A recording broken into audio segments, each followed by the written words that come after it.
हमारे देश भारत का संविधान उसके हर नागरिक को जीवन का अधिकार देता है, जिसका हवाला दिल्ली हाईकोर्ट ने अस्पतालों में ऑक्सीजन की कमी के मामले पर सुनवाई करते हुए दिया और सिस्टम को खूब फटकार भी लगाई। लेकिन सरकारों ने जिस सिस्टम को जनता के इस मूलभूत अधिकार की रक्षा की जिम्मेदारी दी है, वही व्यवस्था जनता को शूल की तरह चुभ रही है। नमस्कार, आपके साथ मैं हूं सईद अंसारी और आप आज तक पर दस्तक देख रहे हैं। हमारे देश भारत जैसे लोकतंत्र में जहां जनता ही मालिक है, आज आपको जनता की चौतरफा हो रही बेकदरी के खिलाफ दस्तक देनी है। आपको सवाल पूछना है कि कोरोना महामारी के बीच हमारा सिस्टम आखिर इतना बेदर्द कैसे हो सकता है। दूसरी तरफ भारत में कोरोना संक्रमण से मरने वालों के शवों से हो रही बर्बरता के खिलाफ आपको दस्तक देनी है। सवाल यह है कि क्या हमारा सिस्टम अब शव भी नहीं संभाल पा रहा है। तो कल दस्तक में हमने आपको दिल्ली की एक स्टोरी, एक खबर दिखाई थी कि कैसे एक पति अपने बीमार पत्नी को लेकर बाइक पर भटक रहा था। एक अस्पताल से दूसरे अस्पताल के चक्कर काट रहा था। फिर भी उसे जब अपनी पत्नी के लिए अस्पताल में बेड नहीं मिला तो वह धरना देने की धमकी देने लगा। लेकिन दिल्ली में जिन्हें अस्पताल मिल जाते हैं उनका क्या हाल होता है। लेकिन दिल्ली में क्या जिन्हें अस्पताल मिल जाते हैं उनकी चुनौतियां खत्म हो जाती हैं। आखिर दिल्ली में बेड्स की कमी कब और कैसे पूरी होगी, ऑक्सीजन की कमी कब और कैसे पूरी होगी।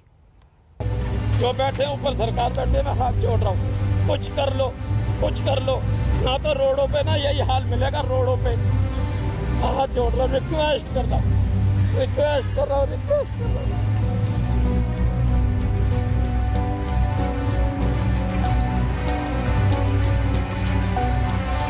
मम्मी को ऑक्सीजन की ज़रूरत है, कहीं बेड नहीं मिला, ऑक्सीजन नहीं मिल रही कहीं पर। सारे हॉस्पिटलों में घूम लिया हमने, सारे हॉस्पिटल में, जीटीबी, लोकनायक, सारे अस्पतालों में घूम लिया।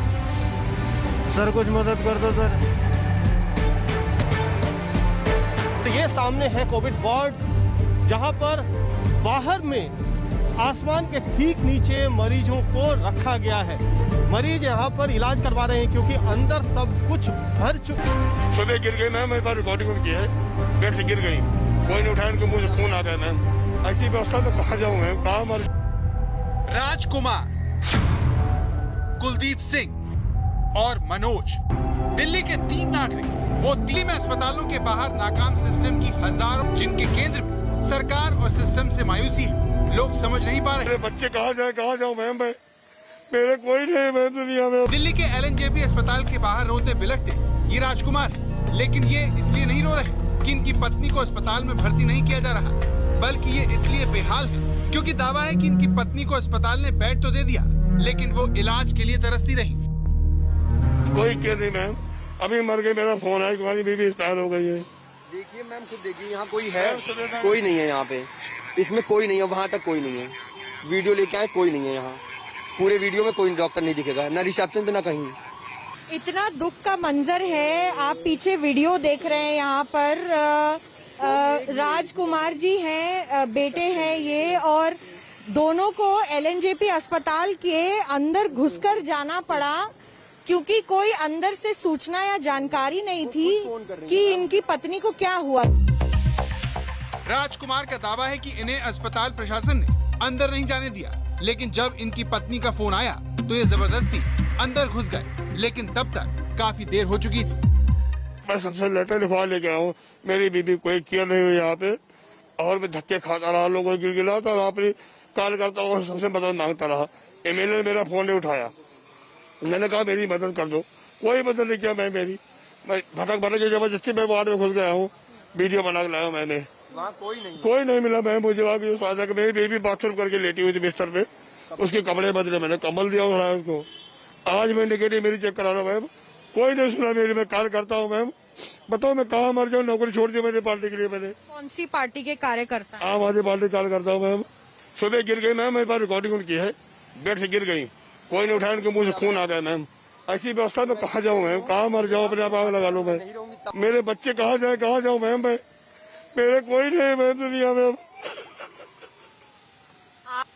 आप आपको खुद अंदर जाना पड़ा क्योंकि आपकी पत्नी का फोन आया कि वो गिर गई है? आप संभालिए अपने आप। आज की रिकॉर्डिंग है मैम, उन्होंने खुद फोन करके बोला है कि मैं गिर गई हूँ, क्या मैं नहीं रहूंगी? तब आओगे यहाँ पे? और ये लोग तो ऐसे भी जाने नहीं देते और खुद देखते वक्त नहीं है किसी को। कोई केयर नहीं मैम, अभी मर के मेरा फोन है, तुम्हारी बीवी एक्सपायर हो गई है। देखिए मैम, खुद देखिए, यहाँ कोई है? कोई नहीं है यहाँ पे, इसमें कोई नहीं है, वहाँ तक कोई नहीं है।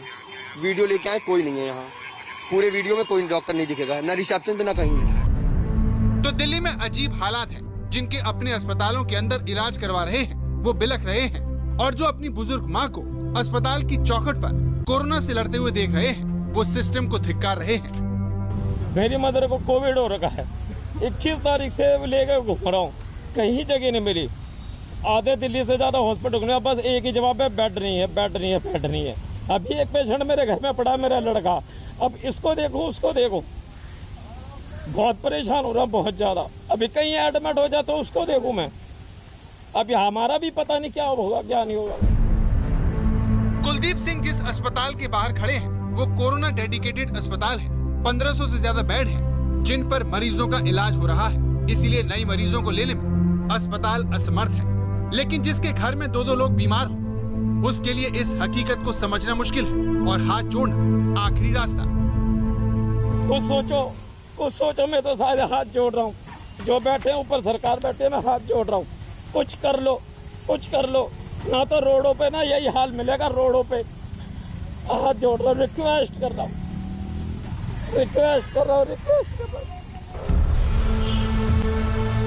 दिल्ली में रिकॉर्ड केस आने के बाद लॉकडाउन लगा दिया गया, इस उम्मीद में कि इससे केस कम होंगे।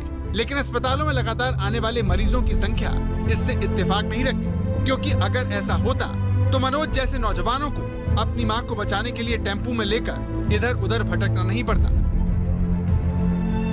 मम्मी को ऑक्सीजन की जरूरत है, कहीं बेड नहीं मिल रहा, ऑक्सीजन नहीं मिल रही कहीं पर। केजरीवाल को, हर्षवर्धन को फोन करा, वो कह रहा अभी भेज रहे, कोई नहीं आ रहा यहाँ पर। सर सारे हॉस्पिटलों में घूम लिया हमने, सारे हॉस्पिटल में, जीटीबी, लोकनायक, सारे अस्पतालों में घूम लिया। सर कुछ मदद कर दो सर। दिल्ली में कोरोना ने ऐसे हालात पैदा कर दिए हैं कि सिस्टम खुद रहम की भीख मांग रहा है, सोच रहा है कि काश कोरोना की दूसरी लहर को गंभीरता से ले लिया होता, उसकी तैयारी कर ली होती, तो इस तरह से अस्पताल के बाहर आसमान के नीचे लोगों को इलाज के लिए मजबूर नहीं होना पड़ता। ये गुरु तेग बहादुर अस्पताल है। जब हॉस्पिटल के अंदर के सारे वार्ड मरीजों से भर गए तो ओपन हॉस्पिटल खोल दिया गया। पूर्वी दिल्ली ही नहीं बल्कि दिल्ली के सबसे बड़े अस्पतालों में से एक है जीटीबी अस्पताल, जो कि सैकड़ों मरीजों का इलाज करता है, खासतौर पे कोविड के समय में। और ये सामने है कोविड वार्ड, जहां पर बाहर में आसमान के ठीक नीचे मरीजों को रखा गया है। मरीज यहाँ पर इलाज करवा रहे हैं क्योंकि अंदर सब कुछ भर चुका है, पूरी तरह से कोई भी जगह नहीं है यहाँ पर। कोरोना की दूसरी लहर से लड़ते हुए अब दिल्ली की स्वास्थ्य सेवाओं की सांसें ऑक्सीजन की कमी से लेकर मरीजों के इलाज में लापरवाही का शोर है। सवाल यह है कि जनता पर हो रहे इस सितम का दिल्ली से कुमार कुणाल और मिलन शर्मा के साथ आज तक ब्यूरो। दिल्ली का हाल आपने देख लिया। दिल्ली में स्थिति बहुत खराब है। अब बस सब यही जानना चाहते हैं कि कोरोना का ये बेहद खौफनाक दौर कब खत्म होगा और कब हमें राहत मिलेगी।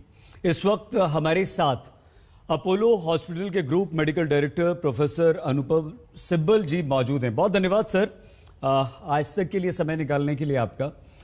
जो डॉक्टर सिब्बल, हमारे देश में स्थिति है, बेड्स नहीं हैं, ऑक्सीजन नहीं है, मरीज परेशान हो रहे हैं, चारों तरफ एक डर का माहौल है, इसे लेकर क्या कहेंगे आप? कब तक हम ये सब सहेंगे डॉक्टर सिब्बल? देखिए, आपने एक बहुत इंपॉर्टेंट मुद्दे को रेज किया है कि कोरोना कोविड-19 को लेके एक पैनिक सा फैल गया है पूरे देश में। तो सबसे पहले तो हमें एक चीज को रियलाइज करना है कि अधिकतर लोगों को कोरोना से SARS-CoV-2 वायरस से माइल्ड इन्फेक्शन होता है, थोड़ा सा फीवर होता है, गले में खराश होती है, कई बार सेंस ऑफ टेस्ट चला जाता है, सेंस ऑफ स्मेल चली जाती है, थकान महसूस होती है और कुछ ही दिनों में रिकवरी होती है। सो पहली बात तो ये है, क्योंकि किसी को कोविड-19 का डायग्नोसिस हुआ उसका मतलब ये नहीं है कि वो सीरियसली बीमार होंगे, इसका मतलब ये नहीं है कि उनकी ऑक्सीजन सैचुरेशन गिरेगी, इसका ये मतलब नहीं है कि उन्हें हॉस्पिटल में जाना होगा, उनको वेंटिलेटर की जरूरत पड़ेगी। सो पहला पॉइंट ये। दूसरा पॉइंट ये, जब डायग्नोसिस होता है प्लीज एक फिजिशियन से कांटेक्ट करें, फिजिशियन की एडवाइस लें कि कौन सा टेस्ट करवाएं और कब और कौन सी दवाइयां लें। सेल्फ मेडिकेट मत करें, जाके सीटी स्कैन ना कराएं। और बहुत सारे जो टेस्ट हैं, क्योंकि आपने गूगल पे पढ़ा है, क्योंकि किसी दोस्त ने या किसी परिवारजन ने करवाया है, ना करवाएं। तीसरी बात, अगर सैचुरेशन गिरती है तो अगर सैचुरेशन 97 से 95 होती है उसका ये मतलब नहीं है कि बहुत सीरियस सिचुएशन है, लेकिन अगर कंसिस्टेंटली सैचुरेशन गिर रही है 95, 92, 90, 90 से कम होती है तो फिर ऑक्सीजन की आवश्यकता होती है, हो सकता है हॉस्पिटलाइजेशन की जरूरत हो। अगर हॉस्पिटल में भी भर्ती किया जाता है तो ज्यादातर ट्रीटमेंट ऑक्सीजन है, स्टेरॉइड्स हैं, कुछ केसेस में रेमडेसिविर है या प्लाज्मा है या और ट्रीटमेंट है।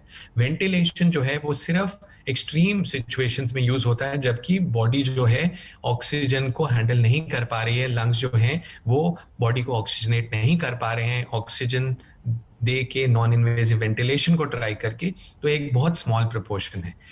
चौथा पॉइंट जो मैं कहना चाहूंगा जी ये है कि अगर आपको सिम्टम्स हैं तो टेस्ट करवाएं, क्योंकि आपका ये दायित्व है कि आप अपने परिवार और जो लोग आपके साथ हैं उनको प्रोटेक्ट करें अगर उनको इन्फेक्शन नहीं है।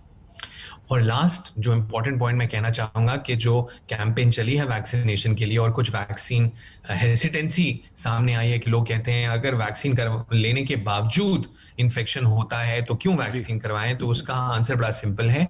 अगर आपने वैक्सीन ली है, आपने 2 डोजेस ली हैं, तो चांसेस हैं कि अगर आपको इन्फेक्शन होता है वो माइल्ड होगा, आप हॉस्पिटल से दूर रहेंगे, कोई कॉम्प्लिकेशंस नहीं होंगे और आपकी जान जो है वो उसको कोई खतरा नहीं है। सो ये इंपॉर्टेंट पॉइंट्स मैं मेंशन करना चाहूंगा। और लास्ट पॉइंट बच्चों के लिए, बच्चों में सिम्टम्स बहुत माइल्ड होते हैं, तो पेरेंट्स के लिए ये मेरी एडवाइस है कि आप पैनिक में ना जाएं, फिक्र ना करें, अपने पीडियाट्रिशियन को कांटेक्ट करें और वो आपको गाइड करेंगे। नहीं, ठीक है सर, लेकिन ये सारी बातें तो हैं, आप बिल्कुल ठीक कह रहे हैं और इसका हमें ध्यान भी रखना चाहिए।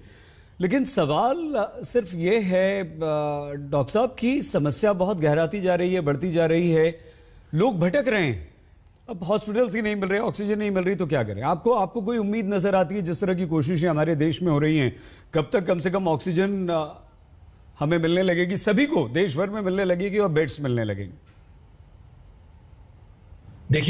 देखिए जो प्रॉब्लम इस समय डेफिनेटली है कि जो बहुत सारे सडनली केसेस सामने आए हैं और ये केसेस जो हैं इंडिया में पहले नहीं थे, जो हमारी पहली वेव थी उसमें लाख तक टच किया था, अब 3 लाख क्रॉस हो गया है। सो ऑब्वियसली नंबर्स तो बहुत ज्यादा हैं, तो एक स्वाभाविक ये एक डर बैठ गया लोगों में कि अगर मुझे हॉस्पिटलाइजेशन की जरूरत पड़े तो क्या मुझे हॉस्पिटल मिलेगा, और कैपेसिटी को ऑगमेंट करने की आवश्यकता है। और वो आप देख रहे हैं, अगर हम दिल्ली की बात करें तो DRDO का हॉस्पिटल फंक्शनल है, राधा स्वामी सरदार पटेल सेंटर एक्टिवेट हो जाएगा संडे को, जहां 1000 बेड्स हैं। दिल्ली सरकार ने और केंद्रीय सरकार ने कैपेसिटी बढ़ाने के लिए कई डिसीजंस लिए हैं, प्राइवेट हॉस्पिटल्स के अंदर बेड्स बढ़ाए हैं, गवर्नमेंट हॉस्पिटल्स में बेड बढ़ाए हैं, होटल्स लिए हैं, अपोलो ग्रुप ने होटल्स लिए हैं जहां मैनेज कर रहे हैं पेशेंट्स को। तो बहुत सारी चीजें हो रही हैं कैपेसिटी बढ़ाने के लिए, लेकिन बहुत जो सबसे इंपॉर्टेंट अहम बात यह है कि ज्यादातर ट्रीटमेंट घर में हो सकता है अंडर सुपरविजन। आप व्हाट्सएप कॉल करें, वीडियो कॉल करें, टेलीमेडिसिन करें, और बहुत सारी चीजें जो हैं वो घर में प्रोवाइड की जा सकती हैं। तो ये जो हॉस्पिटल जाके हमारा ट्रीटमेंट जो होगा वो डिफरेंट होगा, ये बात को मैं हटाना चाहता हूं मन से कि अधिकतर केसेस में और ऑक्सीजन भी घर में प्रोवाइड हो सकती है, ऑक्सीजनेटर्स हैं। मैं मानता हूं कि ऑक्सीजन की दिक्कत है, पर आपने देखा पिछले 2-3 दिन में डिसीजंस लिए गए हैं ट्रांसपोर्ट के लिए, क्योंकि कंट्री में ऑक्सीजन की शॉर्टेज नहीं है, कुछ शहरों में शॉर्टेज है, जैसे दिल्ली में है, लखनऊ में। सो ट्रांसपोर्ट करने की जरूरत है ऑक्सीजन को, जहां पे ज्यादा प्रोडक्शन है वो हो रहा है। जब तबीयत खराब होती है सर, सीधे हम लोग हॉस्पिटल की तरफ देखते हैं और हॉस्पिटल का ये जवाब आ जाता है कि साहब ऑक्सीजन नहीं है, बेड नहीं है। कब खत्म होगी समस्या? कब इत्मीनान से डॉक्टर साहब इलाज हो पाएगा? देखिए, ऑक्सीजन को लेके हम लोग जो हॉस्पिटल्स चलाते हैं, जो हॉस्पिटल्स में काम करते हैं, हमारे लिए पिछले कुछ दिन काफ़ी स्ट्रेसफुल रहे हैं, क्योंकि जब आपके पास कई सौ मरीज हों और ऑक्सीजन की जब रिप्लेनिशमेंट ना हो तो और लगे कि आपके पास 4 घंटे की ऑक्सीजन है, तो ऑब्वियसली हर व्यक्ति पे जो पेशेंट केयर कर रहा है, डॉक्टर हो, नर्स हो, टेक्नीशियंस हो, सब बहुत टेंशन में आ जाते हैं। सो पिछले कुछ दिनों में ये टेंशन रही है, बट ऑक्सीजन की सप्लाई को इम्प्रूव करने के लिए, जैसे मैंने कहा, डिसीजंस लिए हैं, होम सेक्रेटरी ने लिए हैं, प्राइम मिनिस्टर ने मीटिंग करी है, डिफरेंट मिनिस्ट्रीज काम कर रही हैं, तो हम ये होपफुल हैं कि अगले 1-2 दिन के अंदर हमारी जो ऑक्सीजन की टेंशन है वो चली जाए, क्योंकि और हमारे पास बहुत टेंशन है, बेड की टेंशन है, ट्रीटमेंट की टेंशन है, वेंटिलेशन की टेंशन है, अपने स्टाफ को मोटिवेट करने की टेंशन है। 8-8 घंटे तक पीपीई के अंदर इस गर्मी में ट्रीटमेंट डॉक्टर्स, नर्सेज को रहना पड़ता है, टॉयलेट ब्रेक तक नहीं आप ले सकते हैं, रात भर आप काम करते हैं, एक फिजिकल एग्जॉशन आ गया है, एक मेंटल एग्जॉशन आ गया है। मेडिकल कम्युनिटी में 14-15 महीने हो गए हैं, 700 से अधिक डॉक्टर्स की जान गई है पिछले साल में। तो बहुत सारे और चीजें हैं जिसके दबाव के अंदर हम हैं और अपनी तरफ से पूरी कोशिश कर रहे हैं कि हम इस दबाव से कैसे हटें, और हम 100% अपना दें और दे रहे हैं। Medical community across the country बहुत मेहनत कर रही है और वी आर गिविंग 100%, ताकि हमारे जो सिटीजन्स हैं उनकी हम सहायता कर सकें। हमारा ये दायित्व है कि हम उनकी देखभाल करें और ऑक्सीजन की अगर ये जो टेंशन है ये हमारे दिमाग से चली जाए तो एक बहुत अच्छी बात होगी। बस यही डॉक्टर सिपुल, यही हम भी आशा कर रहे हैं। बहुत धन्यवाद आपका आज तक से बातचीत करने के लिए और हमें कम से कम ये सलाह देने के लिए। हम रुख मध्य प्रदेश का करते हैं और ये हमारी दूसरी दस्तक अब है। मध्य प्रदेश के विदिशा मेडिकल कॉलेज में कोरोना शव के साथ एक बहुत बड़ी लापरवाही दिखाई दी। सड़क पर दौड़ते शव वाहन से डेड बॉडी नीचे गिर गई। लोगों ने देखा तो तेज आवाज देकर शव वाले वाहन को रुकवाया गया। मरने के बाद आम आदमी के अपमान की यह कोई पहली घटना नहीं है। हमारा सवाल यह है कि क्या हमारा सिस्टम अब शव भी नहीं संभाल पा रहा है? मध्य प्रदेश का विदिशा, जहां एक एम्बुलेंस अस्पताल से निकलती है और उससे एक शव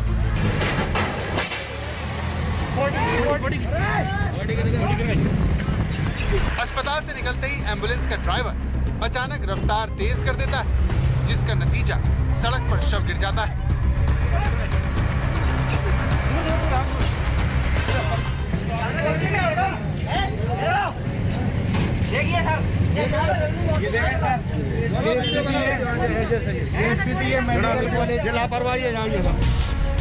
मीडिया रिपोर्ट्स के मुताबिक इस एम्बुलेंस में एक बार में सिर्फ 2 शव रखे जा सकते हैं, लेकिन इसमें 3 डेड बॉडी रखी गई थी जो स्ट्रेचर पर थी।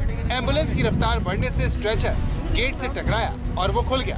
इसका नतीजा ये हुआ कि एम्बुलेंस का गेट और शव सड़क पर जा गिरे।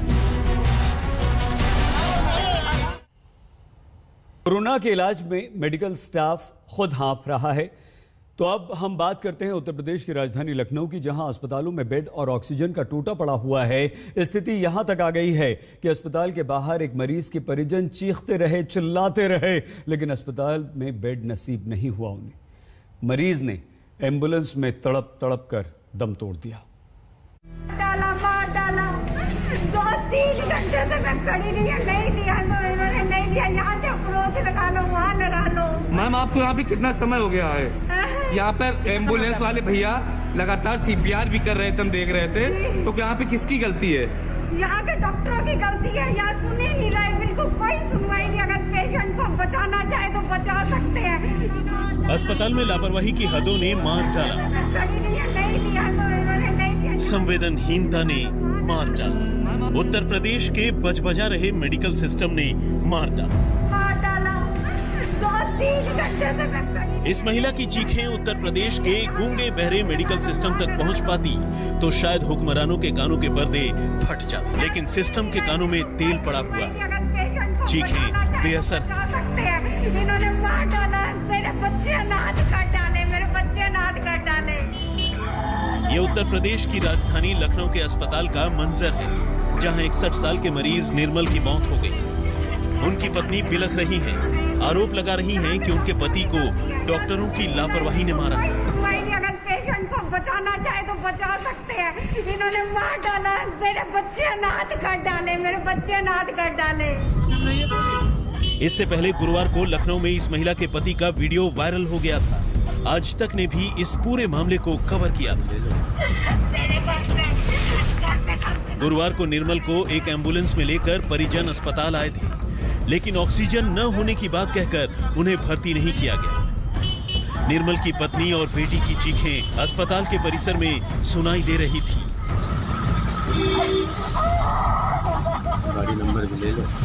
मेरे बच्चे घर पे कम से कम चल तो रहे थे। मरीज को लेकर सबसे पहले परिजन कोविड कमांड सेंटर पहुंचे थे, लेकिन वहां उन्हें भर्ती नहीं किया गया। इसके बाद परिजन उन्हें लेकर मेडिकल कॉलेज पहुंचे, लेकिन वहां भी भर्ती नहीं किया गया क्योंकि उनके पास सीएमओ का रेफरल लेटर नहीं था। मरीज का ऑक्सीजन लेवल 20% तक पहुंच गया था। हालात बिगड़ते जा रहे थे। ऑक्सीजन इसका एस्टिमेट 20% है, 1% नहीं लिया जा रहा है। SpO2 इसका बहुत लो है, वेंटिलेटर पेशेंट जा रहा है, यहाँ बोल रहे ऑक्सीजन नहीं है।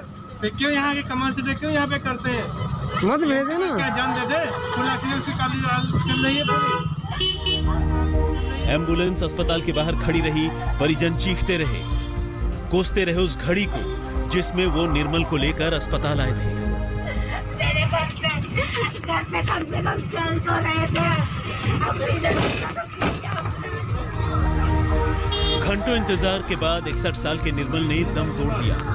परिजनों ने अस्पताल और डॉक्टरों पर लापरवाही का आरोप लगाया, जबकि एम्बुलेंस सही वक्त पर अस्पताल पहुंच चुकी थी। यहाँ पर मैम 108 की जो एम्बुलेंस कर्मी है, क्या उनकी कोई गलती है?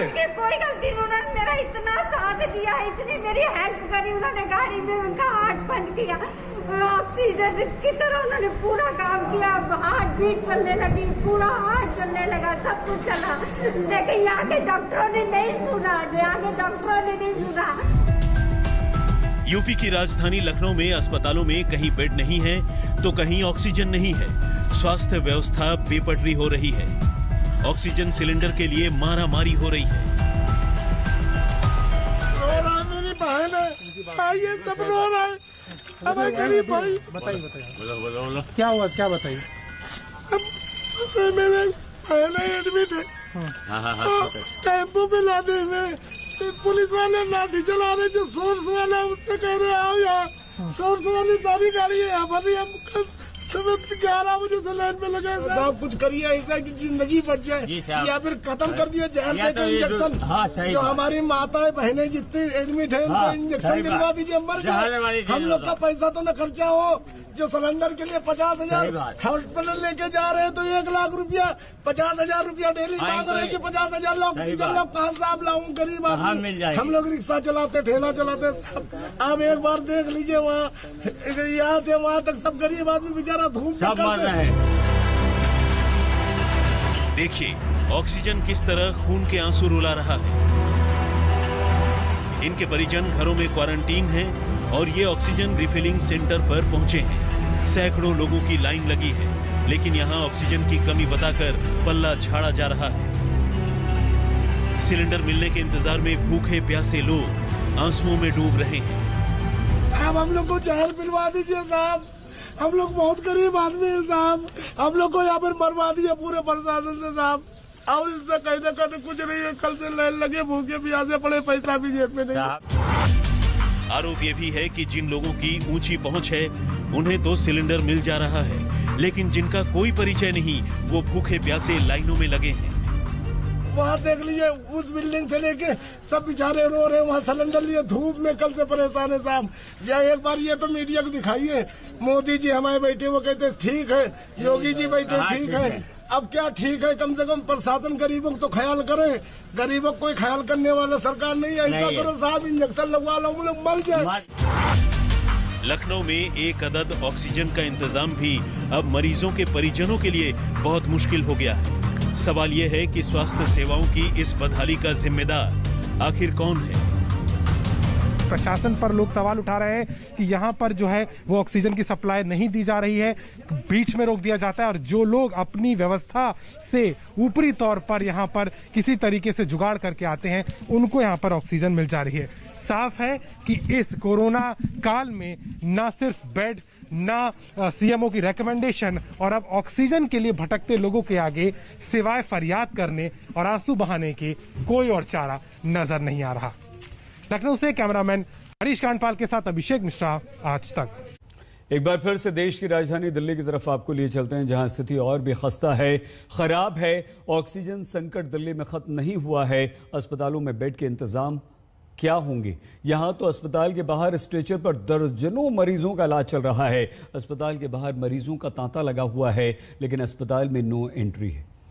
अस्पताल तो छोड़ दीजिए, आप शमशान घाटों पर चिताओं के लिए भी अब जगह कम पड़ रही है।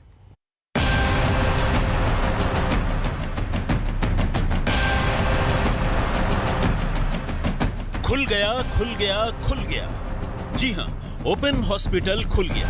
ओपन यूनिवर्सिटी, ओपन जिम और ओपन थिएटर के बाद राजधानी दिल्ली में ओपन अस्पताल खुल गया।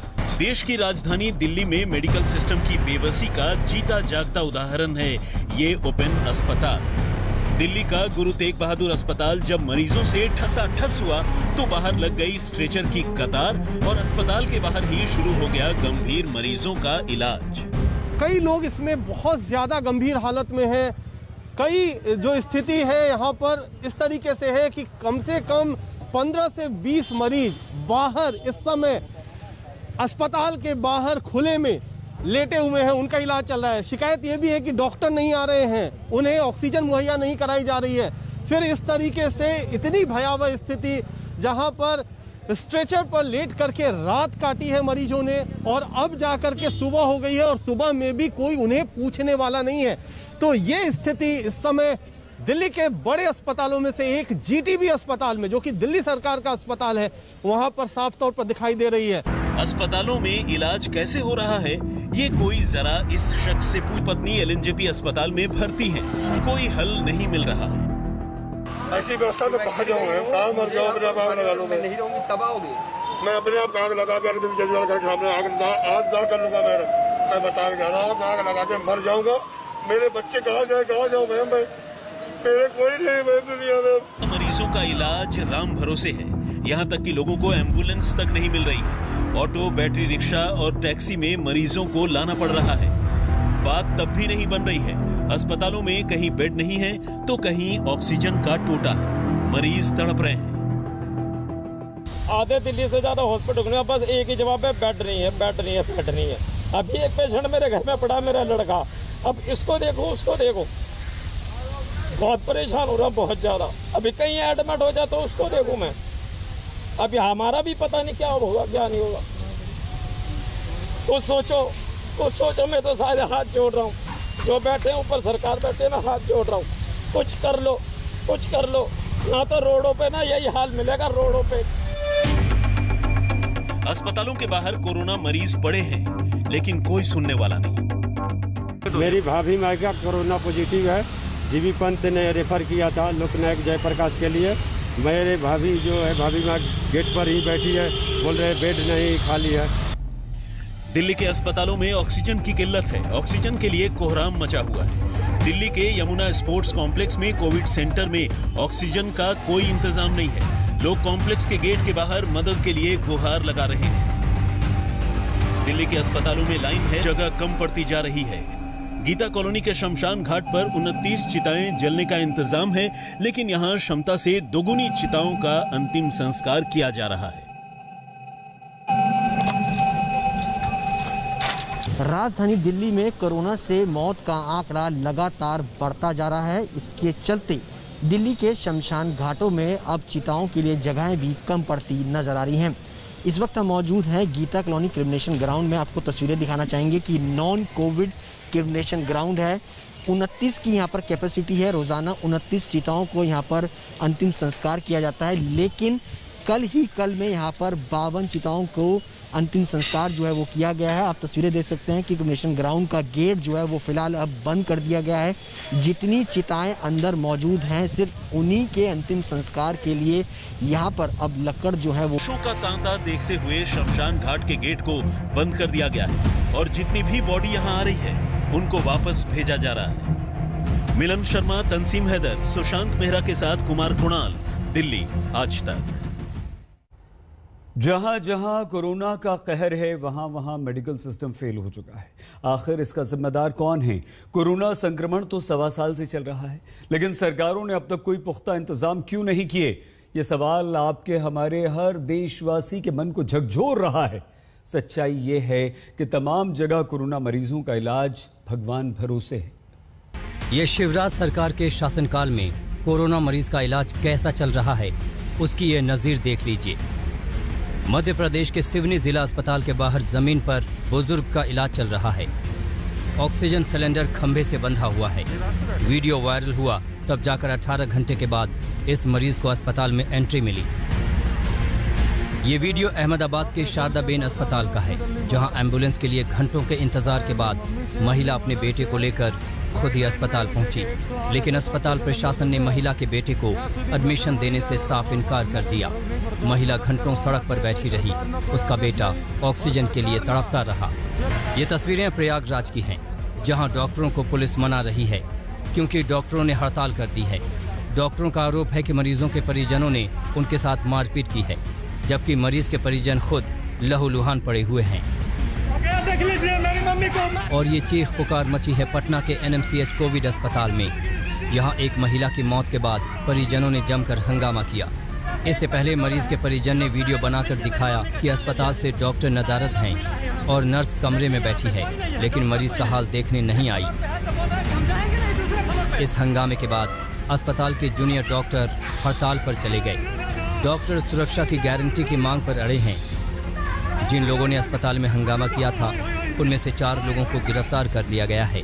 प्रयागराज में पंकज श्रीवास्तव के साथ राजेश कुमार झा, पटना आज तक। स्थिति बहुत खराब है, हम संकट में हैं, जूझ रहे हैं, फिर भी हमें डटे रहना है, हौसला बनाए रखना है। अपनों को बचाने के लिए उनकी मदद कीजिए, कोरोना से डरिए लेकिन हिम्मत बिल्कुल मत हारिए। दस्तक में आज के लिए बस इतना ही। नमस्कार, मैं हूं अंजना ओम कश्यप। हमें उम्मीद है ये वीडियो आपको पसंद आया होगा।